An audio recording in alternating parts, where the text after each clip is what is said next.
Good evening आदरणीय जसू sir, अतिथिगण, वालीगण और मेरे प्यारे विद्यार्थी मित्रों, आप सभी को मेरा नमस्कार। मेरा नाम धारवी है, मैं एलकेजी क्लास में पढ़ती हूँ। आज मैं पापा के बारे में गीत सुनाऊंगी।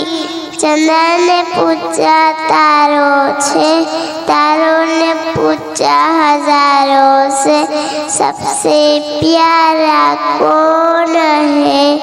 पापा, मेरे पापा, पापा, मेरे पापा। चंद्र ने पूछा तारों से, तारों ने पूछा हजारों से, सबसे प्यारा कौन है? पापा, मेरे पापा, पापा, मेरे पापा। मीठी मीठी बातों से वो सबको हंसाता है, प्यारी प्यारी अदाओं से दिल बहलाता है। दुनिया में आते जाते प्यार लुटाता है।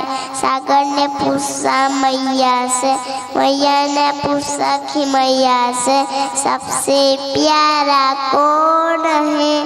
पापा,